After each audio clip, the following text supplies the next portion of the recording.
Bien-aimés dans le Seigneur, nous vous saluons dans le beau et précieux nom de notre Seigneur Jésus-Christ de Nazareth.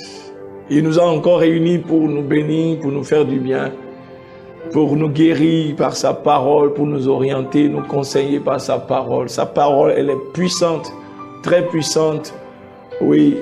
Et nous savons bien faire quelque chose, toujours à l'entame de cette émission, c'est de l'adorer, parce qu'il est digne d'être adoré. Ouais, il mérite d'être adoré. Il est le Seigneur, il est le roi des rois. Il est le Tout-Puissant, le Sauveur. Donc il mérite notre adoration. Alors ensemble, adorons-le. Disons-lui combien de fois il est grand. Disons-lui combien de fois il est grand. Car effectivement, il est immensément grand. Adorons-le, adorons-le. Oui, commence par contempler sa grandeur. Contemple la grandeur de ses œuvres. Il est plus grand que ce que nous imaginons dans nos têtes, dans nos pensées. Ce que nous pensons de lui dans nos cœurs, il est plus grand que ça. Tu peux le voir au-delà, au-dessus de ce que tu vis ou traverses actuellement. Il est plus grand que ce que tu peux imaginer. Il est plus grand que ce que tu peux penser de lui. Il est plus que ça. Il est plus grand que ça. Il est si vaste, immense, énorme, incomparable, insondable. Sa grandeur, elle est insondable. Dis-lui combien de fois il est grand. Tu es plus grand que ce que l'on dit. Jésus, tu es plus grand que ce que l'on dit. Tu es plus grand que ce que l'on dit. Jéhovah, tu es plus grand que ce que l'on dit. Tu es excellent, tu es merveilleux. Tu es plus grand que ce que l'on dit. Tu es excellent, tu es merveilleux. Tu es plus grand que ce que l'on dit. Tu es plus grand que ce que l'on dit. Jésus, tu es plus grand que ce que l'on dit. Tu es plus grand que ce que l'on dit. Jéhovah, tu es plus grand que ce que l'on dit. Oh, tu es excellent, tu es merveilleux. Tu es plus grand que ce que l'on dit.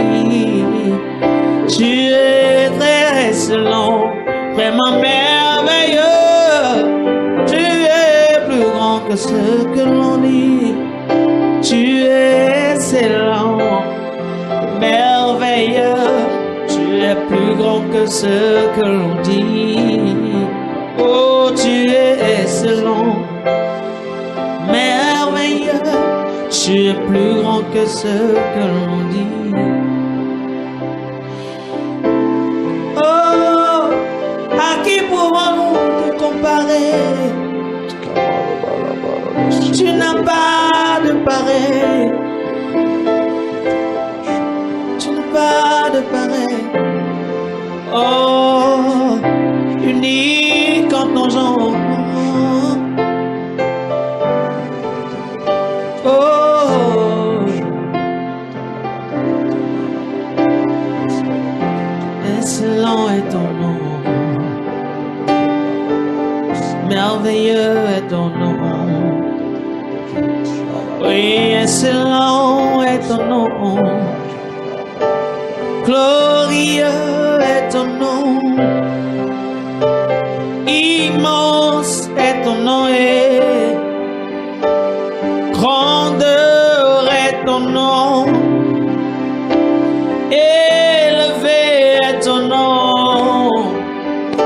Oui, exalté est ton nom.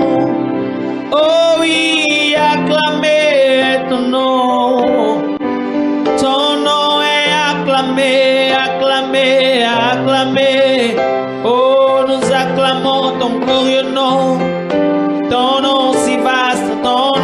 opères des miracles.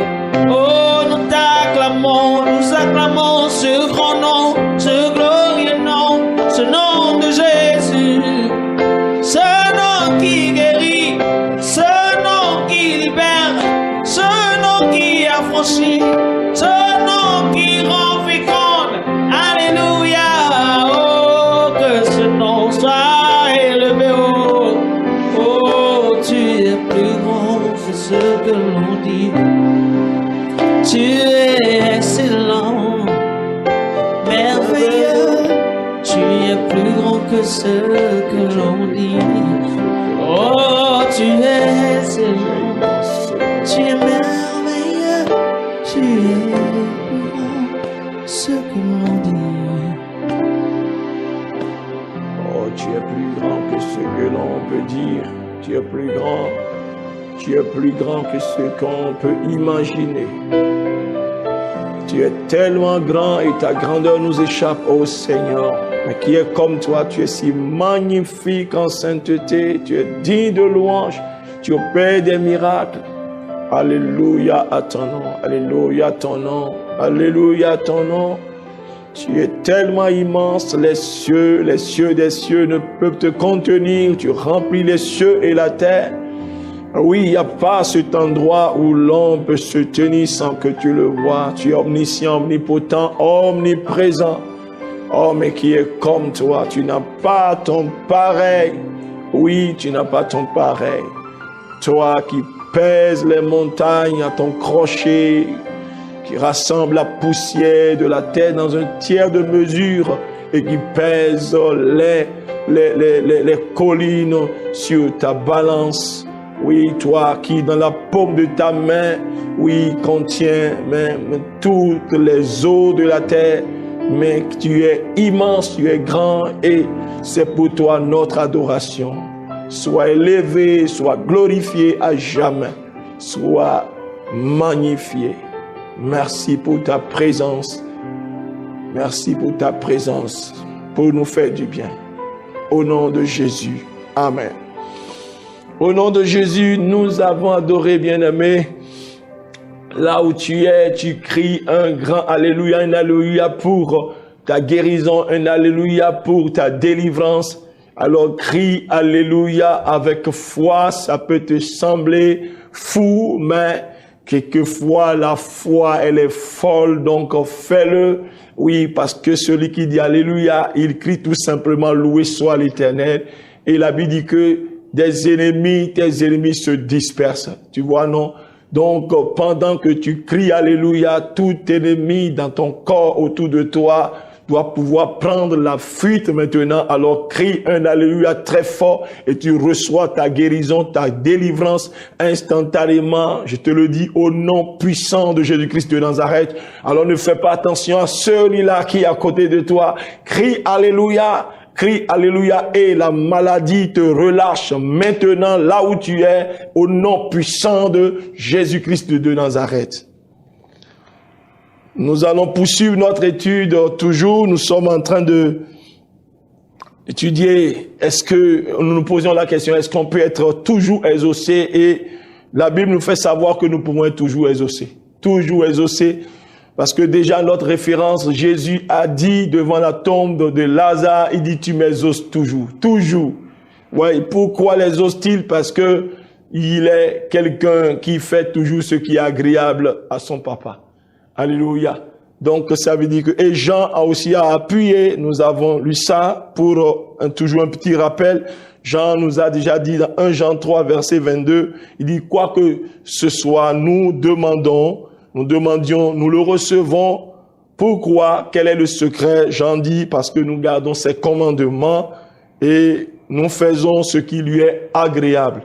Donc, nous gardons sa parole et nous faisons ce qui lui est agréable. Ça, c'est la clé des ossements à 100%. Et Jean a dit aussi, il a ajouté dans 1 Jean 5, verset 14, il a précisé bien, il dit que nous avons auprès de lui cette assurance que si nous demandons quelque chose selon sa volonté, il nous écoute. Alors, donc, Dieu les écoute. Pourquoi? Parce qu'il garde, c'est-à-dire, il demande selon sa volonté. Et qu'est-ce qui leur révèle la volonté de Dieu? C'est les paroles, la parole de Dieu. oui, c'est la source même la plus fiable pour connaître vraiment la volonté de Dieu. Donc, ces paroles-là, ils les serrent dans leur cœur et puis ils connaissent ce que Dieu pense sur tel ou tel autre sujet. Donc, de sorte que quand ils formulent leurs demandes, c'est toujours selon la volonté de Dieu et Dieu les exauce toujours. Donc, c'est ça, ce que Jean veut dire. Et nous avons vu le prérequis, déjà un prérequis pour connaître la volonté de Dieu. Et Paul nous l'a dit dans Romains 12, 1 à 2, que pour vraiment avoir accès à la volonté de Dieu, il faut que d'abord que nous offrions nos corps comme un sacrifice agréable à Dieu. Oui, rien ne doit être désormais à nous. Oui, mais tout doit être au Seigneur. Nous devons nous déposer sur l'autel, oui, comme un sacrifice saint, agréable à Dieu. Donc, et puis en plus, nous devons renouveler notre pensée, notre intelligence, c'est-à-dire refuser le mensonge du diable et accepter la vérité de Dieu. C'est-à-dire s'approprier la parole de Dieu, sa vérité, et croire vraiment en la vérité de la parole. Donc, nous sommes comme ça, nous réunissons ces deux conditions, alors nous sommes bien disposés à avoir accès à la volonté de Dieu. Donc, nous avons déjà vu ça, nous n'allons pas revenir en arrière.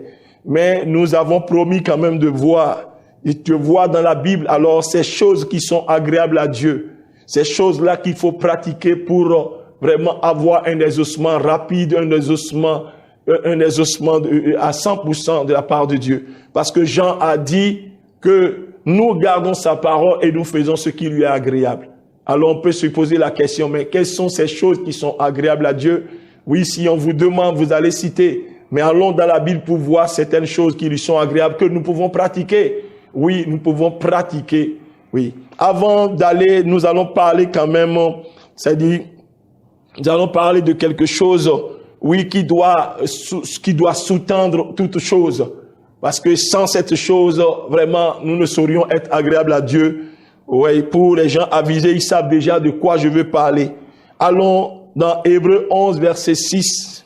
Hébreux 11, verset 6. La Bible dit, « Or, sans la foi, il est impossible de lui être agréable.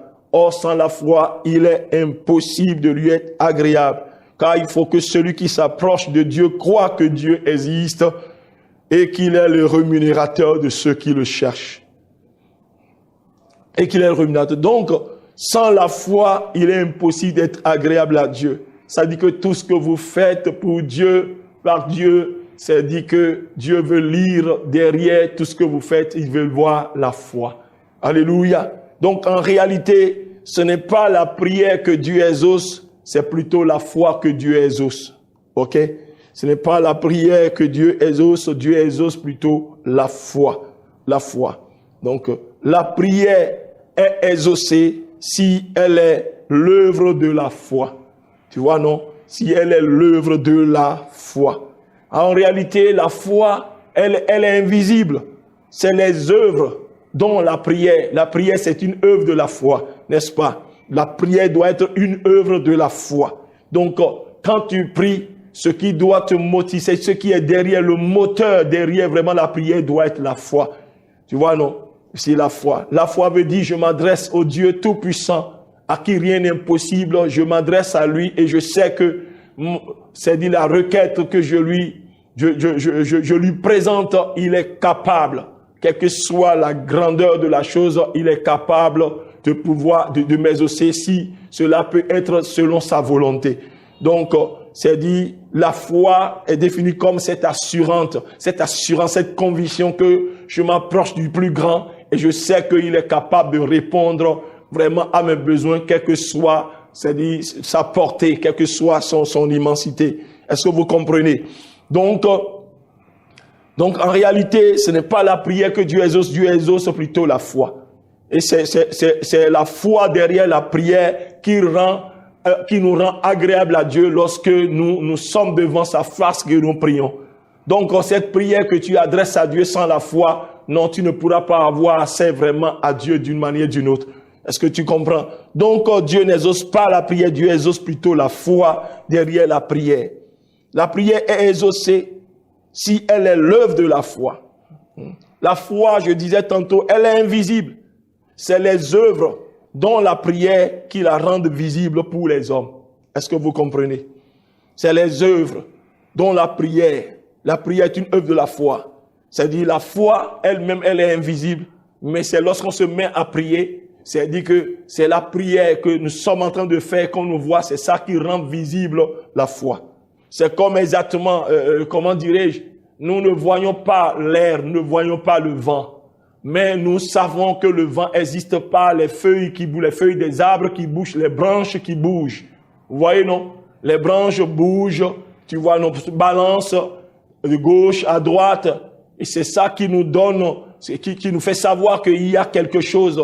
C'est-à-dire qu'on ne voit pas, et c'est cette chose-là qui est en train de mouvoir ces branches. Donc, c'est ça. Ce qu'on ne voit pas, l'air, c'est comme la foi. Je dis, elle est invisible. Mais ce qui rend visible la foi, c'est quoi? C'est les œuvres que nous pratiquons. Alléluia. La prière est une œuvre de la foi. Et la prière doit être une œuvre de la foi pour être entendue, pour être écoutée par Dieu. Ok. La raison pour laquelle, vous voyez une parenthèse, il faut ouvrir une parenthèse. La raison pour laquelle beaucoup s'étonnent de ce qu'ils n'ont pas le retour de Dieu malgré leur œuvre, et que souvent, ces œuvres-là sont dénuées de foi. Gloire à Jésus. Gloire à Jésus. La plupart, parce que beaucoup s'étonnent, je disais, oui, ils n'ont pas le retour malgré les œuvres, malgré aussi la prière qui est une œuvre de la foi, parce que ces œuvres sont dénuées de foi. La Bible recommande de faire tout au nom de Jésus, le consommateur de notre foi. Il faut tout faire au nom de Jésus. Il faut tout faire au nom de Jésus. En parenthèse, vous savez aussi qu'on peut donner sans être libéral. Alléluia. On peut donner. Parce que le fait de donner ne veut pas signifier automatiquement la libéralité. C'est ce que Romains 12 nous a dit. Romains 12, verset 8. Il dit, et celui qui exhorte à l'exhortation. Mais ce qui nous intéresse, il dit que celui qui donne le fasse avec libéralité. Ça veut dire qu'on peut donner sans être vraiment libéral. On peut donner sans libéralité. Mais quand on donne, il faut que cela soit vraiment une œuvre de libéralité. Gloire à Jésus. Donc, je ferme cette parenthèse et je poursuis. Les œuvres devraient être l'expression de notre quête de Dieu. Alléluia. Ça dit que lorsque nous posons des actes, nous ne le posons pas pour notre propre gloire, nous ne le posons pas pour attirer les regards, mais nous le posons, vous voyez, nous posons ces actes parce que nous sommes en train de chercher Dieu. Alléluia. Nous sommes en train de chercher le Seigneur. Les œuvres, bien-aimés, qui sont vraiment, qui rendent visible la foi, devraient être quoi? Devraient être l'expression de notre quête de Dieu. Hébreux 11, verset 6. Or, sans la foi, il est impossible de lui être agréable. Car il faut que celui qui s'approche de Dieu croit que Dieu existe et qu'il est le rémunérateur de ceux qui le cherchent. Donc, les œuvres doivent être quoi? Une expression de notre quête de Dieu. C'est-à-dire, nous sommes en train de chercher Dieu. Chercher Dieu, nous ne cherchons pas autre chose. Même si nous sommes, j'ai parlé tout à l'heure de libéralité. Notre libéralité doit être l'expression de notre quête de Dieu. C'est Dieu que nous cherchons. C'est Dieu que nous voulons toucher. Alléluia. C'est Dieu que nous voulons voir. Gloire à Jésus. Donc, les œuvres devraient être l'expression de notre quête de Dieu. Ah ouais. Et notre quête de Dieu reçoit une récompense de ce Dieu-là, si notre cœur est vraiment sincère. Alléluia. Lisons Colossiens 3. Colossiens 3, 17. Après, nous allons lire 23 à 24. Et quoi que ce soit vous fassiez, en parole ou en œuvre, faites tout au nom du Seigneur Jésus, en rendant par lui des actions de grâce à Dieu le Père. Verset 23. Tout ce que vous faites, faites-le de bon cœur, comme pour le Seigneur et non pour des hommes, sachant que vous recevrez du Seigneur l'héritage pour récompense. Servez Christ le Seigneur. Vous voyez? Donc, les œuvres que nous accomplissons, ça doit être l'expression de notre quête de Dieu. Ok? Si nous le faisons, nous ne le faisons pas pour les hommes. Parce que c'est là où beaucoup de gens font naufrage. Parce que lorsque vous faites comme pour attirer le regard des hommes, comme pour attirer c'est-à-dire l'approbation des hommes, pour attirer, c'est-à-dire la faveur des hommes. Et lorsque vous n'avez pas le retour, parce que l'homme, vous voyez, l'homme, il est humain. Tu vois, vous pouvez avoir, c'est-à-dire, vous pouvez recevoir en retour vraiment l'ingratitude, le manque de reconnaissance. Mais si vous savez que ce que je suis en train de faire, je le fais pour attirer le regard du Seigneur. Je le fais pour être agréable au Seigneur. C'est lui, c'est son approbation que je recherche. Alors vous n'êtes pas ébranlé quand vous avez, c'est-à-dire, des réactions contraires de ceux-là qui bénéficient de vos œuvres. Parce que il y a ceux-là qui bénéficient des œuvres et il y a celui-là qui reçoit les œuvres. Et celui qui reçoit les œuvres, c'est Dieu. Donc, vous les faites parce que vous cherchez Dieu. Alléluia. Et c'est comme cela que vous pouvez recevoir le retour et la récompense. Parce que Dieu y voit la foi. Alléluia. Parce que quand vous le faites, vous savez que Dieu, si vous voulez être agréable à Dieu, et Dieu voit, vous savez, vous êtes convaincu, et Dieu réagit, Dieu répond. Dieu ne reste pas indifférent à cela. J'espère que vous comprenez ce que nous sommes en train de dire. Le Saint-Esprit vous expliquera davantage. Donc, tout ce que nous faisons, nous ne le faisons pas pour les autres d'abord, nous ne le faisons pas pour nous, mais nous le faisons pour le Seigneur, car c'est lui qui récompense les œuvres. Et j'ai dit, les œuvres sont l'expression vraiment de notre quête de Dieu. Les œuvres expriment la foi. Les œuvres rendent visible la foi. Gloire à Jésus. J'avais dit tantôt que Dieu n'exauce pas la prière, mais la foi. Mais quand nous lisons, d'abord Romains 10 qui dit quoi? Ainsi la foi vient de ce qu'on entend, et ce qu'on entend vient de la parole de Christ. Donc ça veut dire que c'est la parole de Christ qui donne naissance à la foi. Et quand nous lisons Jérémie 1 verset 12, la Bible dit, et l'Éternel me dit, tu as bien vu, car je veille sur ma parole pour l'exécuter. Je veille sur ma parole pour l'exécuter. Si nous rapprochons ces deux passages, ainsi la foi vient de ce qu'on entend vient de la parole de Christ. Et puis Jérémie dit que je veille sur ma parole pour l'exécuter. Alors on peut en déduire qu'en réalité Dieu exauce sa parole qu'on lui retourne. Alléluia. Parce que j'avais dit tantôt que Dieu exauce la foi et non la prière.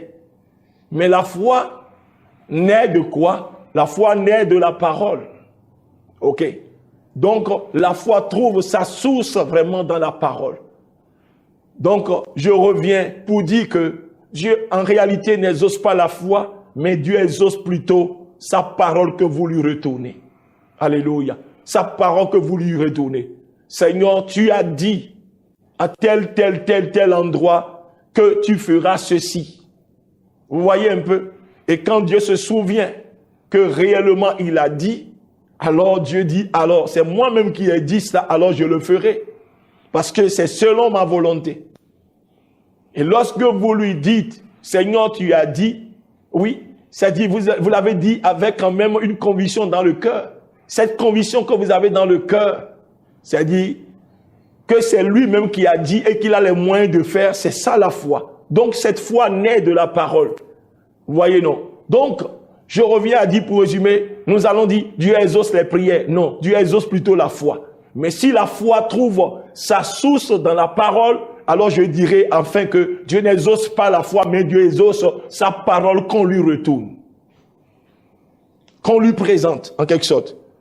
Donc, la foi, derrière tout ce que nous faisons, nous rend agréable à Dieu. Gloire à Jésus.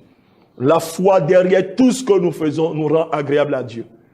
Alors, qu'est-ce que tu fais pour Dieu? Qu'est-ce que tu fais dans la maison de Dieu? Qu'est-ce que tu fais? Oui, dans ton service, partout où tu passes. Qu'est-ce que tu fais? Et que tu espères vraiment voir Dieu. Et tu espères. Est-ce que tu le fais vraiment avec le sentiment que tu es en train de le chercher Dieu? Tu es en train d'attirer vraiment en train de rechercher son approbation? Ou bien tu le fais en recherchant l'approbation des hommes? Non, sinon tu vas faire un naufrage. Alléluia. Donc, je disais tantôt que il y a beaucoup d'œuvres qui ne reçoivent pas le retour de Dieu parce que Dieu ne lit pas la foi. Dieu ne lit pas la foi derrière cela. Alléluia. Dieu voit tout simplement que vous le faites, mais vous n'êtes pas en quête de lui, mais vous êtes en quête de quelque chose d'autre. Vous avez une autre motivation. C'est pourquoi veillons réellement sur notre cœur. Veillons sur la motivation de notre cœur. Oui, tu t'étonnes, tu te fâches même, tu es découragé, j'ai fait ceci, j'ai fait cela, mais il faut vraiment reconsidérer les choses. T'examiner vraiment en toute sincérité à la lumière du Saint-Esprit pour voir quelle est la motivation de ton cœur. Pourquoi es-tu découragé? Est-ce que depuis le début, est-ce que tu recherchais l'approbation de Dieu ou bien celle des hommes? Sois sincère. Si tu es sincère, le Saint-Esprit va te révéler là où se trouve le problème. Rappelle-toi, c'est lui qui reçoit les œuvres, mais les autres en bénéficient. Et c'est celui qui reçoit les œuvres qui te bénit, qui te récompense. Donc, nous voulons être agréables à Dieu en tout ce que nous faisons. Dans tout ce que nous faisons, nous avons besoin de la foi. Et la foi, c'est la parole du Seigneur qui fait naître la foi. Alléluia. Gloire à Jésus. Et Dieu dit, je vais veiller sur ma parole pour l'exécuter. Ce que j'ai dit, je le ferai. Ce qui est sorti de ma bouche, je vais l'exécuter. Alors, dis à Dieu dans ta prière ce qu'il a dit, ce qu'il a promis. Alors, il le fera. Alors, que Dieu nous bénisse. Donc, nous sommes toujours en train de chercher dans la parole de Dieu, mais au fait, ce qui est agréable à Dieu, ce qu'il faut que nous pratiquons pour que Dieu nous exauce, comme Jean a dit. Jean a dit, nous gardons sa parole et nous faisons toujours ce qui lui est agréable. C'est ça notre secret. C'est ça notre secret pour être exaucé à 100%, c'est ce que Jean dit. Et quand nous lisons notre Bible toujours, allons dans 1 Timothée 2. Allons dans 1 Timothée 2, versets 1 à 4. Nous allons lire 1 à 4. La Bible dit, j'exhorte donc, avant toute chose, à faire des prières, des supplications, des requêtes, des actions de grâce pour tous les hommes. Pour tous les hommes. Pour tous les hommes. 2. Verset 2. Pour les rois et pour tous ceux qui sont élevés en dignité, afin que nous menions une vie paisible et tranquille en toute piété et honnêteté. Verset 3. Cela est bon et agréable devant Dieu notre Sauveur, qui veut que tous les hommes soient sauvés et parviennent à la connaissance de la vérité. Bien-aimés, quand vous considérez bien sûr ce passage, vous découvrez là la volonté de Dieu, vous découvrez là une chose encore qui lui est agréable. Quelle chose? Nous découvrons là que Dieu veut que nous prions pour tous les hommes, que nous prions pour les autorités. Nous prions, Seigneur, pour tous ceux-là qui sont élevés en dignité dans une nation.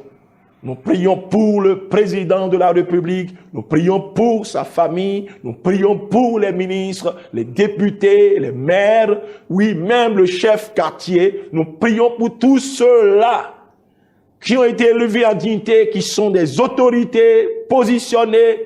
Oui, nous avons la responsabilité de prier pour eux. Alléluia. Cela ne dépend pas de ce que je suis de son parti, je ne suis pas de son parti, que je l'aime ou je l'aime pas, encore que nous sommes appelés à aimer. Gloire à Jésus. Nous sommes appelés à aimer. Donc, en tant qu'Église, en tant que chrétiens, nous devons prier pour eux. La Bible dit que cela est agréable à Dieu. Parce que si nous voulons mener une vie paisible, alors nous devons prier pour eux, afin que Dieu dirige leur cœur. Mais ce que nous constatons est que vraiment, toutes nos prières, 100% de nos prières, c'est concentré sur nous-mêmes. Nous adressons aujourd'hui des prières égoïstes, nous sommes au centre de notre prière. Au centre de notre prière. Gloire à Jésus. Nous devons prier pour notre nation. Nous devons prier pour tous les hommes. Nous devons prier même pour ceux-là qui sont dans une vie de dépravation, qui ne savent pas, qui ont l'intelligence aveuglée et qui font leur bonhomme de chemin pour aller à la perdition. Mais nous devons crier à Dieu en leur faveur. Vous savez, Dieu, lui, les exauce les prières. Dieu, lui, ne prie pas, en quelque sorte. Vous voyez, c'est à nous de prier, c'est à lui d'exaucer. S'il n'y a personne qui prie, alors Dieu va exaucer quelle prière? Alléluia. S'il n'y a personne qui prie, alors Dieu va exaucer quoi? Dieu attend des prières pour être exaucées. Mais Dieu a trop entendu des prières concentrées sur toi-même. Alors qu'il veut que tous les hommes soient sauvés. Il cherche des hommes et des femmes qui vont élever leur voix et prier pour les hommes, ceux-là qui se perdent. Savez-vous que nous sommes, même nous aujourd'hui en tant que chrétiens, nous sommes le résultat des prières des personnes que nous n'avons jamais connues. Des gens qui ne nous ont jamais connus. Des gens qui ont même existé avant notre naissance, qui ont élevé la voix vers Dieu pour prier. Et Dieu a exaucé leurs prières en se révélant à nous, en nous appelant à lui. Des gens qui ont vécu, bien-aimés. Vous savez, il y a des choses qui vont nous surprendre. Au jour du jugement ou bien au jour de la récompense, quand nous serons devant le trône pour être récompensés, des gens vont voir vraiment des œuvres qu'ils avaient accomplies et ils ne sauront pas, ils ne savaient pas que leur prière, c'est dit leur prière a voyagé. Leur prière, ils ont fait des dépôts de prière. Ils ont crié à Dieu en faveur des générations. Et Dieu va leur dire, c'est à cause de ta prière, à tel moment donné que telle personne vraiment a fleuré la mort, n'a pas été. Des fois, vous êtes en train de prier, l'Esprit vous dit, oui, prie en ce moment, parce que quelqu'un est sur un axe routier, quelqu'un est en train de voyager la nuit. Il y a une embuscade de la sorcellerie à 1 kilomètre de là où il est. Alors toi, tu es en train de prier, tu ne connais même pas la personne. Le Saint-Esprit te dit, tu pries, et la personne rate l'accident là-bas. Un jour arrive où nous saurons toutes ces choses-là. Gloire à Jésus. Quelqu'un peut-être est sur le point de se mettre la corde au cou pour mourir. Mourir alors que cette personne n'a pas même le Seigneur. Cette personne meurt, va directement en enfer. Mais toi, tu es en train de prier pour les âmes perdues. Tous ces gens-là qui sont dans les liens que Satan, oui, entraîne à la boucherie pour les égorger. Mais toi, tu pries pour leur salut. Et le Seigneur exauce ta prière en les épargnant. C'est-à-dire, il y aura des récompenses, bien-aimés, des surprises, de grandes surprises, vous comprenez? De très grandes surprises à la fin des temps. Gloire à Jésus, au jour de la récompense. Donc Dieu veut que les hommes soient sauvés. Parce qu'il est le Dieu de toute chair. Dieu ne veut pas la mort du pécheur. Mais aujourd'hui, enfants de Dieu, Église de Dieu, les prières qui sont adressées à Dieu maintenant, c'est des prières concentrées sur soi-même. Seigneur, accorde-moi mon mariage, il est temps. Accorde-moi mon visa. Seigneur, accorde-moi vraiment le capital pour mon commerce. Que quelqu'un meure là-bas sans Christ, c'est pas ton problème. Gloire à Jésus. Ce n'est pas ton problème, ce n'est pas notre problème. Et nous sommes toujours. Est-ce que savez-vous que des gens sont même dans les prisons? Ils sont dans les prisons, ils n'ont rien fait, c'est injustement. Ils sont retenus là, tenus des années. Tu vois? Ils ont subi peut-être une injustice. Et quelquefois, c'est une œuvre spirituelle, c'est une réclamation. Mais pendant que nous prions pour les prisonniers, il y a des gens qui sont dans les hôpitaux. L'ennemi leur compte déjà des jours pour pouvoir les supprimer. Et c'est peut-être des gens qui n'ont pas le Seigneur. Mais savez-vous que nous devons prier pour ces gens-là? En priant même, nous préparons vraiment leur cœur à recevoir l'évangile.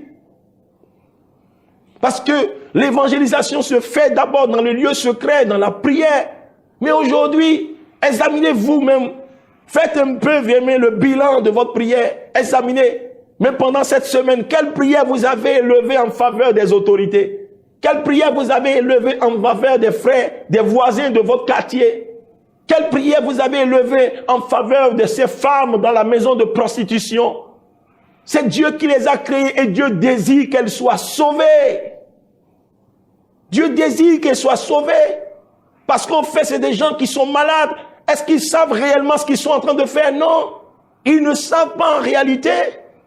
Ils croient savoir, mais ils ne le savent pas. Il y en a qui souffrent des blessures depuis leur enfance. Nous les jugeons, mais Dieu veut que nous prions pour eux. Vous voyez, je l'ai dit, je le répète, nous-mêmes, nous sommes vraiment les résultats de la prière des gens qui nous ont précédés, des gens qui sont quelque part au bout du monde, qui élèvent la voix en faveur de tous les hommes qui sont perdus, afin que Dieu puisse vraiment les récupérer.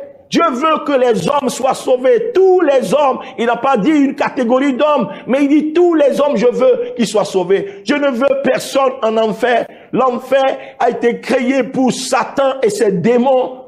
Mais lui, nous connaissons, bien-aimés, nous connaissons vraiment son projet. Il sait là où il va. Il n'a plus rien après. Il sait que cela ne peut pas changer. Il est condamné. Il va en enfer, dans le feu éternel. Mais avant que le jour n'arrive, il veut entraîner les hommes que Dieu a créés. Avec amour, il veut les entraîner beaucoup avec lui en enfer. Mais nos prières peuvent changer les choses. Nos prières peuvent changer la destination de l'enfer à beaucoup d'hommes. Mais nous sommes concentrés sur nous. Et la Bible dit, lorsque vous priez pour les autres, vous priez pour les hommes, vous priez pour les autorités, afin que Dieu puisse vraiment les inspirer et qu'il puisse diriger la nation avec la crainte de Dieu. Cela est agréable au Seigneur. Cela est agréable aux yeux du Seigneur.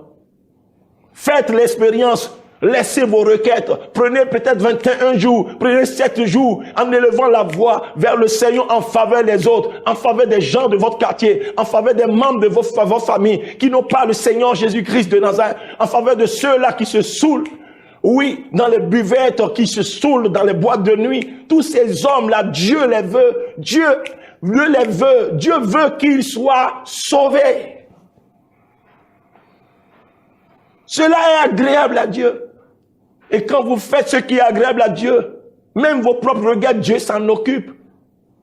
Même des prières que vous n'avez même pas élevées vers Dieu, vous les voyez vraiment exaucées. Et vous allez vous demander, mais quand est-ce que même j'ai demandé à ça? Souvenez-vous de la prière de Salomon. Après avoir fait son sacrifice, après avoir tué 1000 holocaustes, fait 1000 holocaustes, sacrifié 1000 holocaustes pour le Seigneur lui a demandé, que veux-tu que je te fasse? Demande, je vais te l'accorder. Qu'est-ce qu'il a dit? Oh oui, Seigneur, donne-moi la sagesse, parce que ton peuple est immense, ton peuple est grand. Donne-moi l'intelligence, la sagesse pour pouvoir diriger ton peuple dans la justice. Ça, c'est le cœur de Dieu. C'est ce qui est agréable. Le Seigneur dit, tu n'as pas demandé la mort de tes ennemis, tu n'as pas demandé de l'or, l'argent, mais laisse-moi te dire, je vais te donner cette sagesse-là que tu as demandé. Parce que c'est ça mon désir, que le peuple soit dirigé dans la sagesse, dans la justice. Et c'est ce que tu as demandé. Mais ce que tu n'as pas demandé, je vais te l'accorder en plus. Et cela rejoint ce que Jésus a dit dans Matthieu 6. Il dit que recherchez premièrement le royaume de Dieu et sa justice, et le reste vous sera donné par-dessus.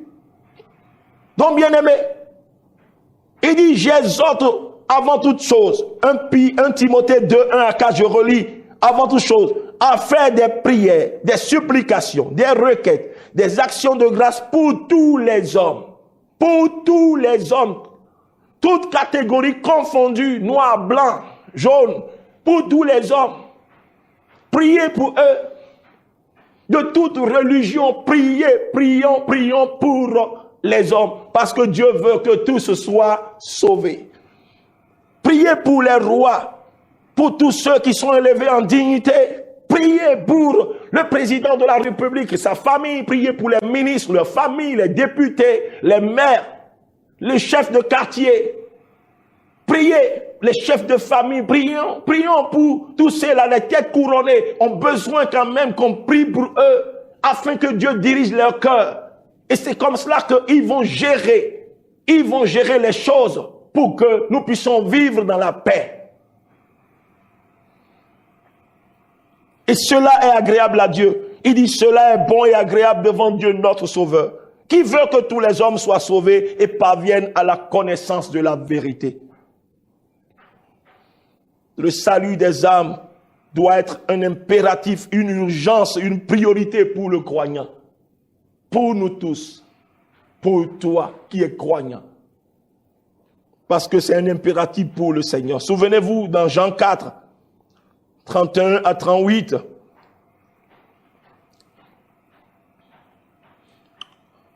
La Bible dit, pendant ce temps, les disciples le pressaient de manger, disant, Rabbi, mange. Mais il leur dit, j'ai à manger une nourriture que vous ne connaissez pas. Les disciples se disaient donc les uns aux autres, quelqu'un lui aurait-il apporté à manger? Jésus leur dit, ma nourriture est de faire la volonté de celui qui m'a envoyé et d'accomplir son œuvre. Ne dites-vous pas qu'il y a encore 4 mois jusqu'à la moisson? Voici, je vous le dis, levez les yeux, regardez les champs qui déjà blanchissent pour la moisson. Celui qui moissonne reçoit un salaire et amasse des fruits pour la vie éternelle, afin que celui qui sème et celui qui moissonne se réjouissent ensemble. Car en ceci, ce qu'on dit est vrai. Autre est celui qui sème et autre celui qui moissonne. Je vous ai envoyé moissonner ce que vous n'avez pas travaillé. D'autres ont travaillé et vous êtes entrés dans leur travail. Ok. Revenons au 34 et 35 qui dit, ma nourriture est de faire la volonté de celui qui m'a envoyé et d'accomplir son œuvre. Ne dites-vous pas qu'il y a encore 4 mois jusqu'à la moisson? Voici, je vous le dis, levez les yeux et regardez les champs qui déjà blanchissent pour la moisson. Vous comprenez? Le salut des âmes, c'est un impératif pour le Seigneur. Parce que ce passage, Jésus avait faim, il a envoyé ses disciples aller chercher des vivres. Où? En ville. Pendant que lui-même, il était là. Et au bord d'un puits, il a rencontré une dame, une Samaritaine, avec qui il a conversé. Vous voyez? Avec qui il a donné certaines révélations. Et cette femme a été touchée parce que le Seigneur a dit, cette femme est allée appeler toute la ville pour dire, venez voir cet homme, il m'a dit tout ce que je suis, tout ce que je fais. Alors toute la ville était réunie. Alors Jésus, les disciples étaient revenus avec des vivres, avec de quoi manger. Et pendant qu'ils pressaient Jésus de manger, Jésus dit non, il y a plus important. Il y a plus important. Il dit, regardez, vous dites que la moisson est dans 4 mois. Non, je vous dis, la moisson c'est maintenant. Est-ce que nous voyons, est-ce que nous partageons les sentiments du Seigneur en ce moment? La moisson c'est maintenant. La moisson, c'est maintenant. Le salut des âmes, c'est maintenant. Le champ est mûr. Le champ est déjà mûr. Vous voyez, et il faut faire rentrer la moisson. Mais nous sommes occupés à beaucoup de choses. Nous sommes concentrés sur nous-mêmes. Nous avons nos requêtes égoïstes. Pendant que les âmes meurent, pendant que l'ennemi recrute des âmes encore dans son camp, qu'est-ce que tu fais, croyant? Tu es concentré sur ton problème. Dieu veut bien s'en occuper, mais Dieu a des besoins. Il faut que tu te lèves et que tu cours pour les besoins du Seigneur. Et son besoin capital est que les âmes, les hommes soient sauvés. Alléluia. Gloire à Jésus. Jésus, ils étaient étonnés, dit quelqu'un lui a donné à manger ou bien quoi? Non. Parce qu'il y a un impératif. Il y a un impératif. Aujourd'hui, notre impératif, bien-aimé, peut-être c'est notre maison, c'est notre voiture, c'est notre visa, c'est notre mariage, c'est notre enfantement, c'est notre ceci, c'est notre cela, c'est notre impératif. Mais pendant que chaque jour, bien-aimé, des âmes meurent sans le Seigneur, les âmes sont condamnées à aller en enfer. Chaque jour, même si nous rentrons vraiment dans le lieu de prière, c'est nous-mêmes qui sommes vraiment au centre de notre prière. Moi, ma, mes, mien. Moi, ma, mes, mien. C'est ça. Les autres ne comptent pas. Le voisin ne compte pas. C'est nous d'abord. C'est nous. Ce n'est que nous. Le champ est déjà mûr. Il faut crier à l'Éternel. Il faut supplier le Seigneur en faveur des âmes perdues. Il faut préparer leur cœur. Il faut ouvrir leur cœur par la prière, en fléchissant les genoux. C'est ce qu'il faut faire dans le secret avant d'aller sur le terrain. Parce qu'aujourd'hui, peut-être des groupes d'évangélisation vont sur le terrain même sans prier. Ou bien on fait une courte prière de 10 minutes et on va sur le terrain. Non, il faut prendre des temps de jeûne parce que l'ennemi ne veut pas les relâcher. L'ennemi les a tenus liés. C'est dans le lieu secret que les liens sont brisés. C'est dans le lieu secret qu'on reçoit vraiment cette autorité. On est revêtu de l'autorité. On est revêtu de la puissance de Dieu. Parce que, oui, quelqu'un les a tenus. Il les a tenus liés. Il ne veut pas les relâcher. Il faut que tu baignes dans la puissance, dans l'autorité de Dieu. Et cela se fait dans le lieu secret. Mais dans le lieu secret, tu adresses à Dieu tes prières à toi seulement. Tu es au centre. Que Dieu nous vienne en aide. Que Dieu nous vienne en aide. Le salut des âmes, c'est un impératif. Qu'est-ce que la Bible nous dit? Dans Romains 10, verset 13, 15, il dit car quiconque invoquera le nom du Seigneur sera sauvé.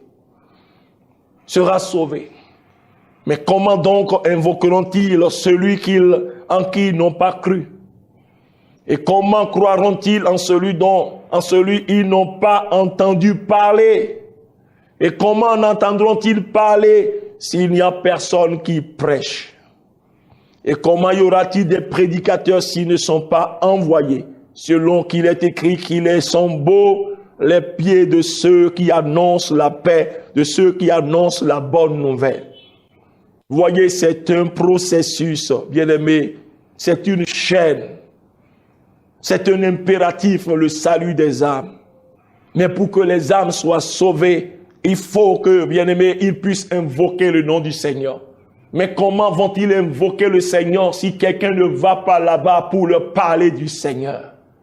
Ils ne connaissent pas ce Seigneur. Ils doivent le connaître avant de l'invoquer. Les hommes perdus, les hommes qui ne le connaissent pas doivent le connaître. Ils doivent entendre parler de lui avant de l'invoquer.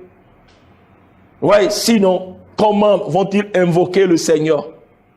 C'est après l'avoir entendu, après avoir entendu parler de lui et après avoir cru en lui. Ils peuvent l'invoquer. Gloire à Jésus. Gloire à Jésus. Il faut qu'ils entendent parler. Et pour qu'ils entendent parler, il faut qu'il y ait quelqu'un qui leur prêche. Et pour qu'il y ait des gens qui prêchent, mais on doit les envoyer. On doit les envoyer. Nous avons de quoi les envoyer, mais nous les gardons pour nous-mêmes. Nous les gardons dans nos banques. Nous les gardons dans nos comptes. Nous ne mettons rien. Nous dépensons nos biens matériels. Nous les utilisons pour nous-mêmes. Nous bâtissons même des maisons que personne n'habite. Nous avons plein d'habits que nous n'avons jamais portés, mais nous en achetons encore. Nous n'envoyons rien, nous ne mettons rien en part pour la mission. Il y a des missionnaires qui sont sur le champ, qui sont coincés. Faute du matériel, faute de moyens. Mais nous avons de quoi leur donner les moyens pour qu'ils soient fortifiés sur le champ missionnaire. En faisant cela, nous voyons comme ça, bien aimé, la priorité vraiment du salut des âmes. Vous voyez?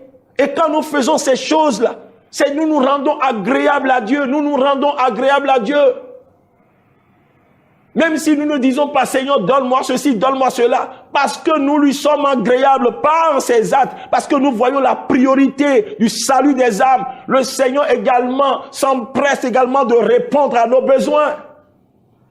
Parce que nous faisons ces choses, nous mettons nos biens au service de l'évangile, nous mettons notre argent au service de... Sinon, l'argent dort dans les comptes, vous mourrez, vous partez, vous laissez. Mais un jour, bien aimé, l'or, l'argent confisqué dans les banques, tout cela sera livré au feu. Ça, c'est clair. Parce que nous sommes venus nus, nous allons partir nus également. Il y a des gens qui sont prêts à aller, mais ils ont besoin des gens qui vont les envoyer.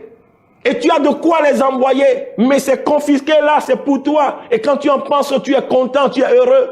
Tu regardes tes ouvrages, tu regardes tes maisons, tes villas, tu regardes ta voiture. Tu en as fait une collection, toute une collection. Tu fais même des mois sans conduire, même une seule.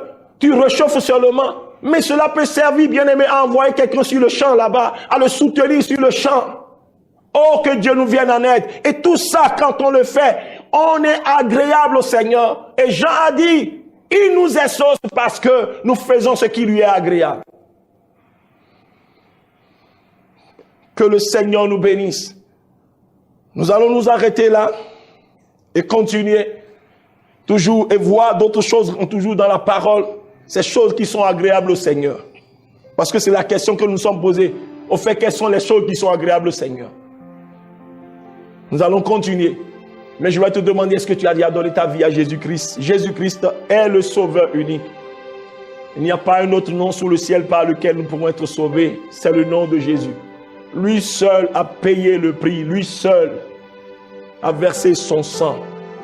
Rien ne peut ôter le péché. Rien ne peut enlever le péché si ce n'est le sang de Jésus-Christ de Nazareth. C'est pourquoi il est venu déjà donner sa vie en rançon pour nos péchés. Et quiconque croit en lui sera sauvé. Vous voyez, quiconque croit en lui, il n'y a pas de paradis, il n'y a pas de vie éternelle sans Jésus. Oui, qu'on le veuille ou non, c'est comme cela. Vous voyez, non? Parce que Dieu, il nous a tant aimés, il a donné son Fils Jésus, afin que quiconque croit en lui ne périsse point, mais qu'il ait la vie éternelle. Sans Jésus, quelles que soient les œuvres que tu accomplis sous ce ciel-là, bien-aimé, ta destination, c'est la perdition totale, la vie loin de Dieu, dans la détresse, dans les graissements de dents, tout, dans la souffrance, dans le feu éternel. Mais Dieu ne veut pas que tu ailles là-bas, c'est pourquoi il faut qu'il règle le problème du péché, parce que le péché ne veut pas hériter avec lui. Et toi et moi, nous ne pouvons pas. C'est pourquoi Jésus est venu. Parce que si nous avons la capacité vraiment de le faire nous-mêmes, Jésus ne serait pas arrivé. Mais il est venu une première fois pour donner sa vie en rançon pour les péchés. Crois en Jésus, tu seras sauvé. Est-ce que tu veux le recevoir dans ta vie comme ton Seigneur Sauveur? Parce que lorsque, oui, ce corps tombera, retournera à la poussière, ta vraie personne là habite dans ce corps. Où est-ce qu'elle ira? Vers Dieu ou bien dans la perdition éternelle? Alors c'est maintenant qu'il faut prendre la décision. Ce n'est pas les prières après ta mort qui vont te donner la destination. Non, c'est maintenant. Jésus veut t'assurer la bonne destination. C'est pourquoi il est venu. Est-ce que tu veux l'accepter dans ta vie comme ton Seigneur et ton Sauveur? Alors répète cette prière avec moi. Dis, Seigneur Jésus, j'ai besoin d'être sauvé, car je suis pécheur. Je crois que c'est à cause de moi que tu es venu de mes péchés. Tu es mort à la croix. Tu as été enseveli et tu es ressuscité le 3e jour pour ma justification.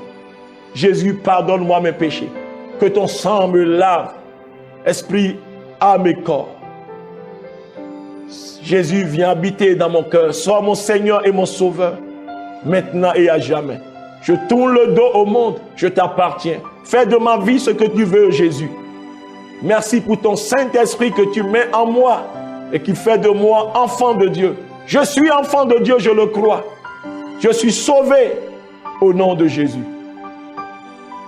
Alors si tu as fait cette prière, laisse-moi te dire que réellement, le Seigneur, voyant la sincérité de ton cœur, inscrit ton livre dans son vie, ton nom dans son livre de vie, il t'a pardonné tes péchés, quel que soit le nombre, quelle que soit la gravité. Tu vois, le Seigneur t'a pardonné. Maintenant, il faut que tu te choisisses vraiment une communauté chrétienne, là où la Bible est enseignée dans son intégralité.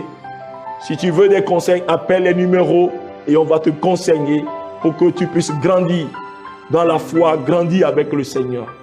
Sois béni, sois béni. Et puis à la fois prochaine, prions. Père, nous voulons te dire merci pour ce moment de partage. Tu es en train de nous instruire sur les choses qui te sont agréables, les choses que nous devons faire pour te plaire, pour attirer vraiment ton approbation, pour être exaucé. Et nous te disons merci parce que tu nous donnes la grâce de comprendre ces choses à fond. Saint-Esprit, continue d'expliquer à mes frères, à mes sœurs. Merci pour l'engagement qui est pris par mon frère, par ma sœur. Et je prie, Seigneur, pour tous ceux-là qui ont un fardeau de maladie, qui ont un fardeau, qui ont un problème. Tu es la solution. Touche-les maintenant. Là où tu es, reçois la solution de ton problème. Reçois. Au nom de Jésus-Christ, reçois. Est-ce la maladie? Sois-en libéré. Est-ce qu'une montagne devant toi? J'ordonne maintenant qu'elle se déplace maintenant. Est-ce qu'une porte qui doit s'ouvrir? Que la porte s'ouvre maintenant par la puissance du Saint-Esprit. La main du Seigneur te touche. La main du Seigneur touche la situation, ton foyer. Et la solution intervient maintenant. Reçois ta solution au nom de Jésus-Christ de Nazareth. Père, nous te disons merci parce que tu nous as exaucés. Reçois la gloire, l'honneur. Au nom de Jésus, nous avons prié. Donc, bien-aimés, nous allons continuer la fois prochaine. Que Dieu nous bénisse.